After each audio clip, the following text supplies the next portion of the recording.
The cloth story. My previous journey took me to explore the world of textiles, which was unfamiliar to me. As fashion is my passion, it was somewhat foreign to me because there is so much to learn about textiles. The creation of patterns, to its beautiful, unique motifs, its intricate process of weaving. It's just got so much to dive into. Have you imagined what comes with the creation of textiles? The struggle and the challenges in every journey in creating a piece of cloth. If this is not preserved, it will soon disappear and be forgotten. So I've decided to continue learning and discovering because I'm sure behind every piece of cloth lies a hidden story. The cloth story.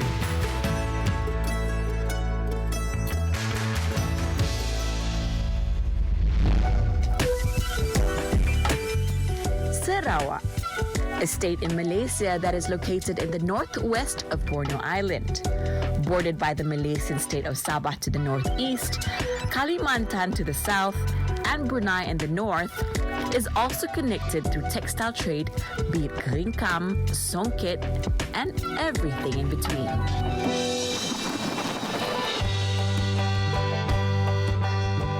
Have you experienced donning the traditional songket Sarawak with its intricate designs and unique motifs threaded in gold? Or perhaps feeling regal in the exquisite shimmering headcloth, the keringkam? Or experiencing making batik itself? How about seeing the Pua motifs being weaved and digging into the stories behind them? Once you've gotten to know the value of these traditional pieces of clothing, you will find a different kind of beauty in the experience of wearing them, as behind each attire lies a journey. Sebenarnya cara molahnya agak rumit, tapi hasilnya terlalu kacak. Passionate and brave would be the perfect description for this personality who's been in the industry for over a decade. With no formal background in fashion, her designs exude sophistication with a touch of ethnic elegance in the form of the traditional Pua.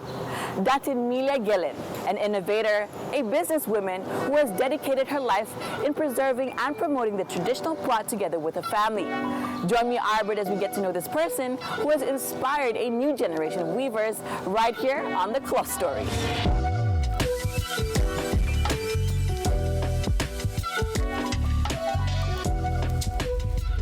Today we are with an entrepreneur and innovator of the Pua, Datin Milia Gelen. Thank you so much for making time for me today. How are you doing? Good. Good? Very good. So your passion and your drive, it plays an important role in preserving the Pua. Now, how have you survived over a decade in the business? The idea I started this business just because I really want to preserve unique of Iban heritage textile. Yeah. Then I really want to promote to the world so that it recognized outside our own community, my own communities. What steps have been taken in ensuring that the weaving community can continuously generate income through their art form? Pua Kumbu is just for ritual. Yeah. So after quite some time, I feel my community, they used to generate income through Pua Kumbu, and then they find the difficulties to sell it, and then don't have a proper platform. Yeah. So I just started my business in order to help my community, so that helping them to sell it out, and then helping them to promote it, transform it into passion. Yeah. So that it's more people interested on it. Mostly, not say mostly, it's only Iban ladies can do it. I see. As I can say, yes. Okay. Oh, only Iban lady. And then majority from Kapit lah. I'm not saying that other people didn't do it lah, but from Kapit, because we have plenty of jungle. If we really need the quality of Pua Kumbu, we better choose the one is using natural dye. The Pua cloth is a fascinating and culturally rich textile tradition in Sarawak, and its innovations continue to evolve while respecting its deep-rooted heritage. Efforts to preserve, promote, and adapt Pua textiles ensure that this art form remains an integral part of Sarawak's cultural identity. When we talk about innovation, you are dealing with almost a sacred and a traditional art form. Is there taboo in terms of creating something that isn't allowed? I was well exposed from my mother. Yeah. There is a certain design which is cannot simply cut and cannot simply wear by Yeah. anybody. Yeah.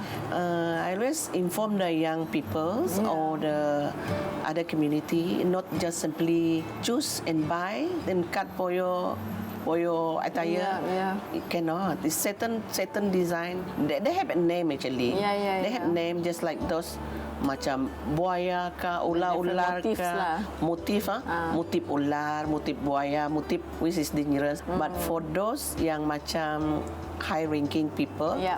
they can use it. I see. But if we young people or Yeah. you want to use profession, Knowledgeable lah, yang knowledgeable tahu on pasal this art thing lah. lah. Yeah. I'm selling all the pakok pakis, curak pakok pakis. Yeah. More on business. Any races can wear. Yeah. Any races can make use of it. Yeah. That's why if you see, my one is pakok pakis. Yeah. Just like this one is ular. Yeah. I think this one cannot cut for Serpent the. lah, this one. This one cannot cut for the attire. Yeah. Either man or woman, we cannot use this see. one. If like this, something like this is can. Those the weaver, they have dream to create Yeah. that curak Yeah. to create that design. And maybe it's just for them. Yeah, it's for the certain people lah. Yeah, I see. Take for example macam dulu if the create that one for man, that man is only warrior. I see. Macam bujang berani lah. Yep. Contoh Yep. only these people can use it.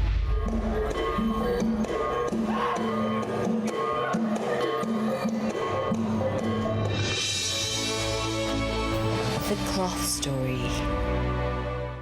What about the young entrepreneurs? Kita jangan malu lah. Ya, betul. Jangan malu mempertengahkan sesuatu yang kelainan lah. It's very important that promote something which is different from Be others. brave. Be brave. Yes. Yeah. Datin, thank you so much for making time for me today. I wish you nothing but the best of success, and I hope you continuously inspire every generation to come here in Sarawak. I would love to check out the products that you have if that's possible. Sure. Thank you. Thank you.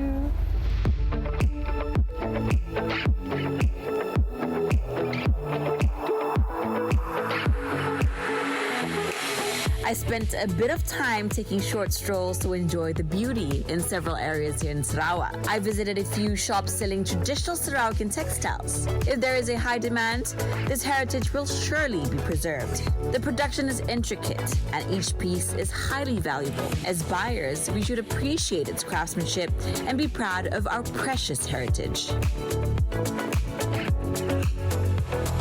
The modern age comes with an overload of information, the creation of new art forms, and of course, the evolution of textiles.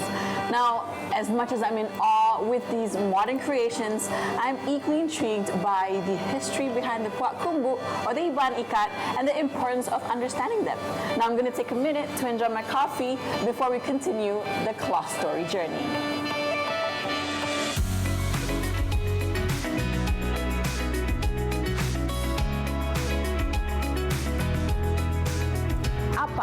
Or father of the Iban tribe with more than 55 years of being the paramount chief of the Iban people, Tun Datuk Patinggi Tan Sri Temenggung Juga Anak Baring, or also known as Tun Juga, was born in Sungai Kapit in 1903.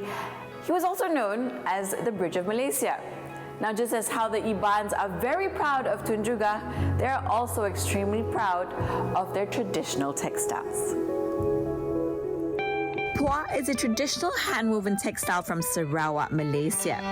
It holds immense cultural significance among the Iban, an indigenous community of Sarawak. Pua textiles are created using a backstrap loom, a traditional and labor-intensive method. Skilled weavers use this method to produce intricate patterns and motifs that often depict local myths, legends, and spiritual beliefs. The designs are passed down through generations and hold deep cultural meaning. While Pua textiles are deeply rooted in tradition, there have been innovations and adaptations over time. Some weavers incorporate contemporary elements into their designs, blending traditional motifs with modern artistic expressions. This helps in keeping the tradition alive while appealing to a wider audience. You mean the process? Yeah, the process, sure. The process is daripada benang putih. Okay. Benang putih, in Iban we call it ngirit. Okay. Ngirit means to pull the thread. Okay, this is the technique lah. The technique. Okay. Dia lipat. Ini proses dia. Yeah. Dia lipat. Kita start do the tying. This is our tying weaving loom untuk menenun. From a single thread, nak? Yep. To polah an entire piece. Yes. Ada berapa ikut steps? Lebih daripada 10 sampai dia menjadi tenunan yang sudah siap. Banyak teknik yang kecil-kecil yang banyak. Yang paling lama? Do the pattern, motifnya, ikat motifnya. Okay.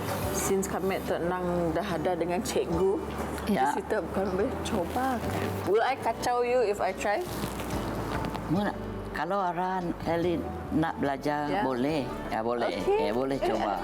Yes, you beat it 3 times, then you put the shutter in. While Pua textiles are deeply rooted in tradition, there have been innovations and adaptations over time. Some weavers incorporate contemporary elements into their designs, blending traditional motifs with modern artistic expressions. This helps in keeping the tradition alive while appealing to a wider audience. I felt very honored to be given a chance to try weave the Pua. Maybe it might just be a once-in-a-lifetime experience for me.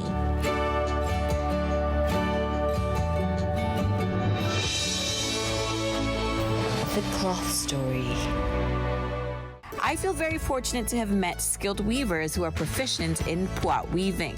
This effort is continued to instill an understanding of its origins for the future generations. Recognizing the importance of preserving this cultural heritage, various organizations and individuals in Sarawak have been actively involved in promoting the Pua textiles. Efforts include workshops, exhibitions, and collaborations with local fashion designers.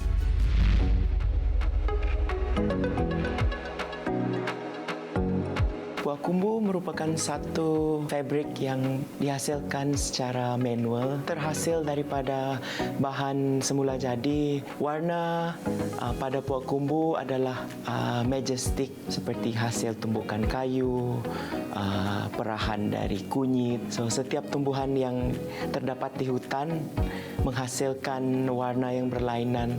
Corak dari Pua motif adalah sesuatu yang unik. Ia terhasil daripada karya seni suku kaum di Sarawak, Kalimantan especially, di Pulau Borneo. Ini menyebabkan sesuatu yang boleh marketable, yang boleh dipasarkan di antarabangsa oleh kerana ia unik dan ia tidak terdapat di negara lain ataupun dari tempat lain. Dapat diketengahkan kebudayaan dan kesenian itu terus dipamerkan yang ada di pada zaman sekarang.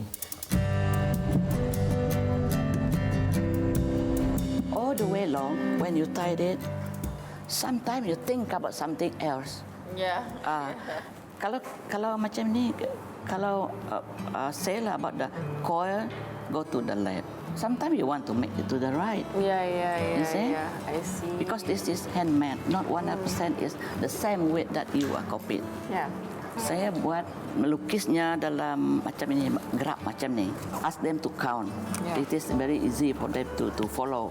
Macam mana buat coil ni, dia boleh So, hitung lah. Hitung. It was a beautiful experience watching how the Pua is made with so much pride. In Iban, Pua means blanket and Kumbu means to wrap. Together it means grand blanket. In some communities, the Pua Kumbu is still used today as a ritual cloth for sacred ceremonies and as part of healing rituals. It has spiritual properties woven into its design that represent their mortal and spirit world. In the olden days, Pua motifs are discovered in a weaver's dream, but only mature weavers are allowed or dare to create these original motifs that come to them in their dreams, as it reflects their spirituality and belief systems of the Iban. In the old days, yes. Okay. Because like my grandma, like my mother, they don't know how to read, they don't know how to write. Even they know what is pencil, what is paper. Yeah. But of course they got the dream. Macam weaver sekarang, macam saya sendiri, saya tidak ada mimpi. Ya, kalau ngikut kalau tidak ada mimpi kita tidak boleh buat. Tidak ada lagi lah Pua Kumbu. Betul. Yeah. So it's also apa you tangga around you lah, your surroundings, Yes, all the environment, flora and fauna, Yeah, especially mostly. It is true what Miss Shirley mentioned. Weavers nowadays can create patterns and draw motif plans before they start to weave. Traditional motifs are reused and reworked according to new interpretations while resembling the original. And of course, there are various steps and techniques in completing a single cloth.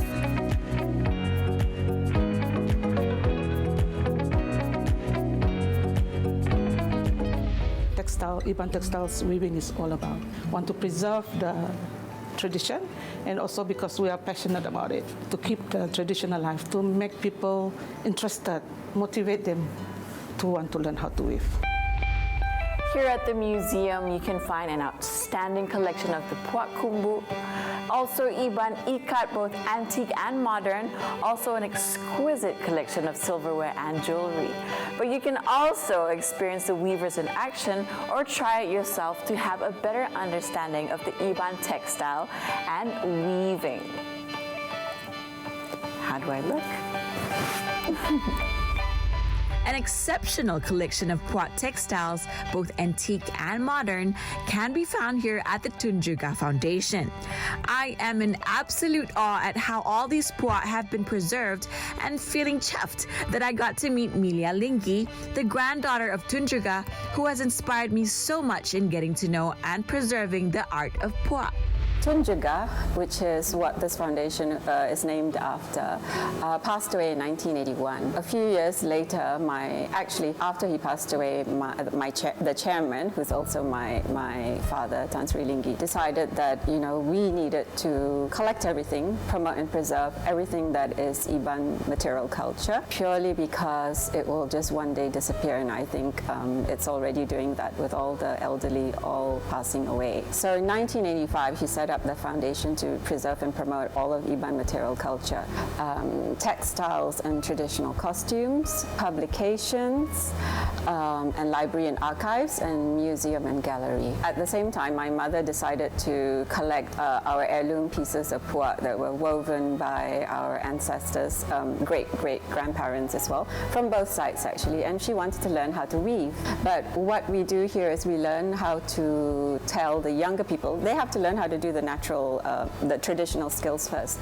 Pua Kumbu is a large piece, and we don't wear Pua Kumbu because Pua Kumbu is only used for festivals and rituals, and from birth to weddings to funerals to healing ceremonies to festivals.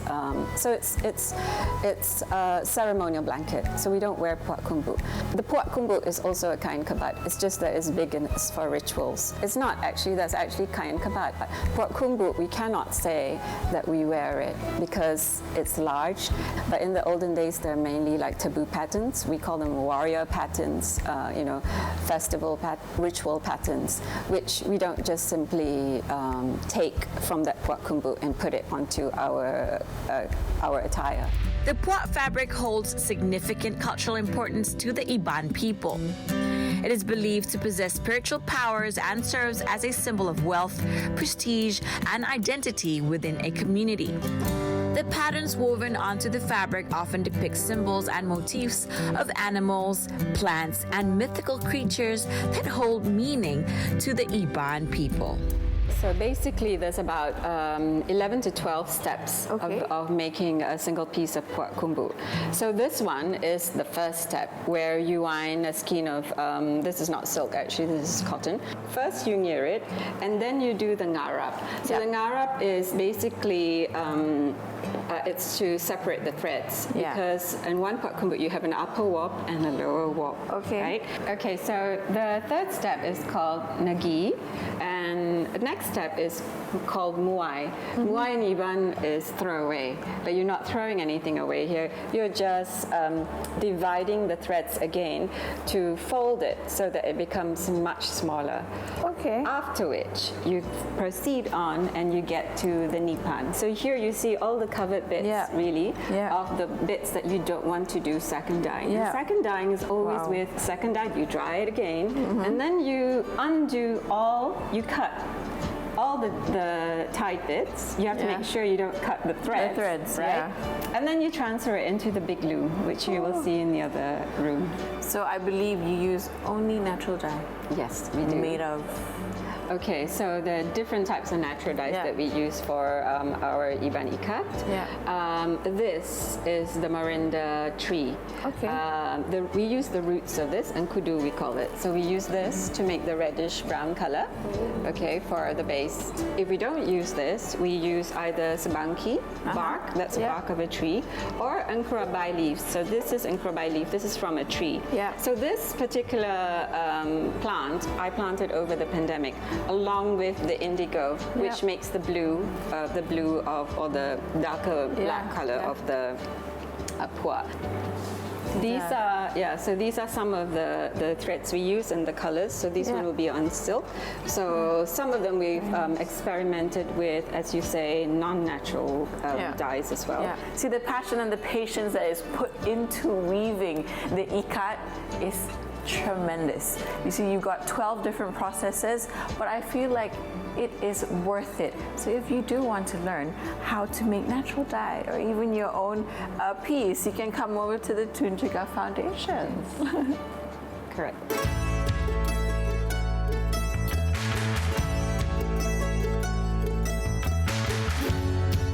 The Iban take immense pride in their pua or ikat as it reflects their cultural heritage and plays a vital role in their social and ritualistic practices. Terlalu banyak dah kami belajar dalam kami jalan-jalan di Kuching Tok sampai si ternilai dengan RM1 kata orang. It brings me so much joy as a Sarawakian to learn more about the history of our heritage. My name is Arabyrd, and I'm going to catch you on the next episode of The Cloth Story.